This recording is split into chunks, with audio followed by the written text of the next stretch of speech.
Grand Theft Auto 6 is now being delayed until next November. SpaceX acquired billions more in spectrum licenses from EchoStar. And Amazon is testing an AI tool that automatically translates books into other languages. It's Friday, November 7th, and here's a quick look at tech in the news this morning from Engadget.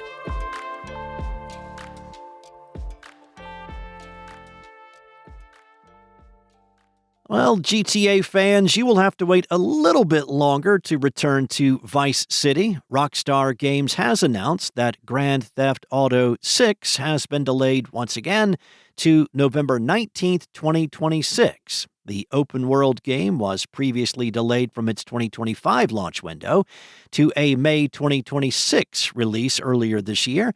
Take-Two, GTA 6's publisher, does not appear particularly worried about the delay. Take-Two CEO Strauss Zelnick said in an interview with the Game Business, "We said when we set the last date, if a game requires more polish to be the best possible version of itself, then we will give that game more time. We feel really good about this release date. It's in the same fiscal year. It happens to be a great release window, and naturally, we're really supportive of Rockstar's approach." GTA 5 was originally released in 2013 and has been re-released multiple times in the years that followed for 2 generations of consoles. The game remains incredibly popular, which is part of the reason Take-Two seems so certain about the sequel. It helps that Grand Theft Auto Online, a multiplayer mode for GTA 5 that can also be downloaded as a standalone game, is itself a hit. Zelnick said, "We continue to supply content to GTA Online, and in fact, we've had terrific results there, and GTA Plus continues to grow its membership. In fact, it's had 20% growth year over year, and GTA 5 has sold more than 220 million units." The long wait for a new GTA has not been without controversy, though. The game leaked extensively back in 2022, revealing that it would feature a female protagonist, a fact that was later confirmed in the first official trailer. And while Rockstar Games has reportedly attempted to improve its company culture since GTA 5 came out, the developer is currently being accused of union busting in the UK. SpaceX is acquiring more spectrum licenses from EchoStar in exchange for about $2.6 billion worth of shares in Elon Musk's aerospace company. The transaction is an expansion of the $17 billion deal struck between the companies in September.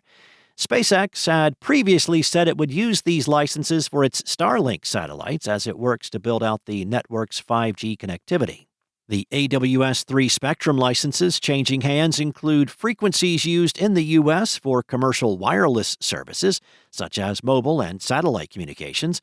The distribution and use of spectrum are overseen by the federal government, which also lays out requirements for the use and development of spectrum for the benefit of consumers. EchoStar has been facing pressure from the FCC to either use its substantial spectrum stockpile or seek divestment.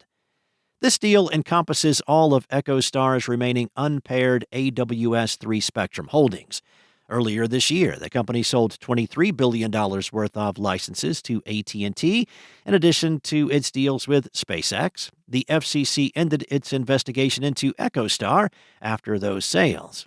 This week's deal is pending regulatory approval, though, and no precise closing date was shared. Amazon just introduced an AI tool that will automatically translate books into other languages. The appropriately named Kindle Translate is being advertised as a resource for authors that self-publish on the platform. The company says the tool can translate entire books between English and Spanish and German to English. Amazon promises that more languages are coming down the pike. It is available right now in a beta form to select authors enrolled in the Kindle Direct Publishing platform. There's a broader rollout planned for a later date. Books that use this service will have a clear Kindle Translate label, which might serve as a warning to consumers. Translating a book is not a matter of just swapping out words, right? There's a whole lot of nuance and intent behind those words, and it's unclear if the algorithm will be able to handle all of that. Major literary works often take years to get a decent translation out the door. Just ask Americans, who often have to wait eons to gobble up the latest book by someone like Haruki Murakami.